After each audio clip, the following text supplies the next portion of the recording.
অসমৰ ভ্ৰাম্যমাণ জগতৰ জ্যেষ্ঠ নাট্যকাৰ পৰিচালক হেমন্ত দত্তই কোহিনুৰৰ পৰা ঘূৰাই আনিব টাইটানিক নাটকখন।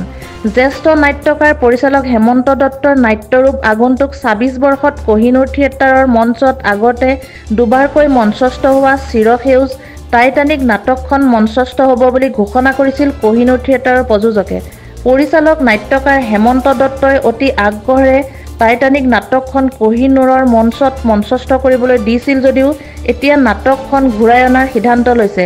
অপমান বোধ কৰিয়ে কোহিনুৰৰ পৰা টাইটানিক নাটকখন ঘূৰাই অনাৰ সিদ্ধান্ত লৈছে বুলি জনাইছে আৰু ভৱিষ্যতে কোহিনুৰ থিয়েটাৰক কোনো ধৰণৰ নাটক নিদিয়াৰো সিদ্ধান্ত গ্ৰহণ কৰিছে হেমন্ত দত্তৰ পৰিয়ালে।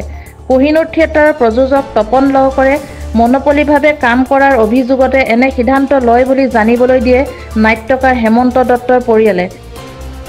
কথাটো হ'ল প্ৰফেশ্যনেল প্ৰট'কল কিছুমান থাকে, তো এইবাৰ এতিয়াৰ যিজন প্ৰযোজক তপন লহকৰ তেওঁ সেই প্ৰফেশ্যনেল প্ৰট'কল ৰাখিব পৰা নাই। তাৰমানে আমি কোহিনুৰ থিয়েটাৰক যেতিয়াই টাইটানিকখন দিছিলোঁ তেতিয়াই এটা কণ্ডিশ্যন নাট্যকাৰ হেমন্ত দত্তই টাইটানিকৰ যোনে লিখিছে মোৰ দেউতা, তেওঁ কেইটামান কণ্ডিশ্যন দিছিল। ফাৰ্ষ্ট কণ্ডিশ্যনটো আছিল কি টাইটানিকখনৰ যিকোনো প্ৰচাৰ ৰিলেটেড বা যিকোনো কামে নকৰক তেওঁক নোসোধা কৰি বা পৰিচালক তেওঁ মোক এপইণ্ট কৰিছিল পৰিচালক হিচাপে, পৰিচালকক কনচাল্ট নকৰা কৰি যেন একো ধৰণৰ প্ৰচাৰৰ মাধ্যম আপোনালোকে নকৰে।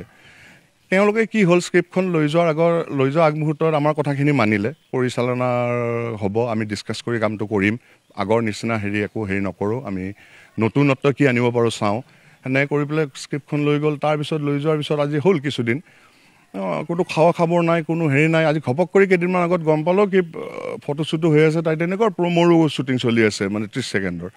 চ' কেনেকৈ হ'ব পাৰে? মই নাট্যকাৰ হেমন্ত দত্তৰ লগত আজিলৈ কনচাল্ট কৰা নাই কি প্ৰমোৰ ড্ৰিমটো কেনেকুৱা হ'ব, জেক ৰ'জক কেনেকৈ প্ৰেজেণ্ট কৰিব বা কি ধৰণে প্ৰেজেণ্ট কৰিব, আজিলৈ সিহঁতে সোধা নাই। বা ডাইৰেক্টৰ এজ এ ডাইৰেক্টৰ মোৰ লগতো কোনো ধৰণৰ কনচাল্ট কৰা নাই। তেওঁলোকে স্ক্ৰিপ্টখন পাই পেলাই নিজৰ মইমতালি কৰিব আৰম্ভ কৰি দিছে। That is not professional. আৰু মই তেওঁলোকক স্ক্ৰিপ্টখন দিওঁতে আগতেই কৈছিলোঁ কি বাকীবোৰ ক্ষেত্ৰত বা আগৰ নাটকবিলাকৰ ক্ষেত্ৰত আপোনালোকে যিবিলাক কণ্ডিশ্যনত কৰিছে ক'ব নোৱাৰোঁ, কিন্তু এইখন নাটক it's a special, it's a landmark. এইখন নাটকৰ ক্ষেত্ৰত এইখিনি কণ্ডিশ্যন মানিব লাগিব। তো তেওঁলোকে হয় বুলি কৈ লৈ গ'ল। তেতিয়া কৈছিলোঁ কি যদি এইখিনি কণ্ডিশ্যনৰ কথা ব্ৰেক হয় তেনেহ'লে নাটকখন আমি ঘূৰাই ল'ম। এইখিনি ফুটেজ মোৰ তাত আছে বা মই ৰাখি থৈ দিছোঁ। চ' সেনেকুৱা ধৰণৰ কিছুমান কথা। আৰু ধৰি লওক সিহঁতে যথেষ্টখিনি নিজৰ মতেদি মইমতালিদি আৰম্ভ কৰি দিছে। তাৰমানে দে হেড ষ্টাৰ্টেড পাব্লিছ কৰিছে। তেওঁলোকে যেতিয়াই পাব্লিছ কৰে তেওঁলোকে পৰিচালকৰ কথা নকয়, যেতিয়া তেওঁলোকৰ লগত যোগাযোগ কৰোঁ তেওঁলোকক এনেকুৱা এটা এটিটিউড দেখায় কি আমাক পৰিচালক দৰকাৰে নাই। পৰিচালক নোহোৱা কৰি নাটকবিলাক কৰোঁতে কি কি গতি হৈছে সেইটো বস্তু আমি জানো। আৰু আজিকালি প্ৰায় পৰিচালকবিলাকৰ এটা ট্ৰেণ্ডিং বস্তু এটা হৈছে প্ৰযোজক পৰিচালক নামটো একেলগে দি খুব ভাল পায়। তাৰমানে আৰে what is your duty, do your duty. আপোনাৰ প্ৰযোজক আপুনি প্ৰযোজনা কৰক। আপুনি পৰিচালকৰো দায়িত্বটো যেতিয়া কৰিব যাব, এজন পৰিচালকৰ ড্ৰিম কেতিয়াও এজন প্ৰযোজকে ধৰিব নোৱাৰেতো। চ' এজন প্ৰযোজক পৰিচালক হ'ব পাৰিব, তেওঁ নিজৰ প্ৰজেক্টত হ'ব পাৰিব। তেওঁ নিজে এটা প্ৰজেক্ট কৰিছে, তেওঁ নিজে ড্ৰিম কৰিছে, ভাবিছে, সেইটো হ'ব পাৰিব। এনেই স্ক্ৰিপ্ট ৰাইটাৰৰ ড্ৰিম মতেহে ডাইৰেক্টৰটো লোৱা যায়।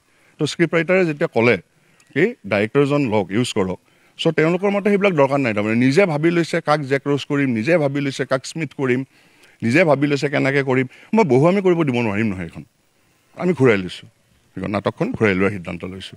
আমি জনাইছোঁ তেওঁলোকক আৰু দেউতাও জনালে গোটেইখিনি কথা।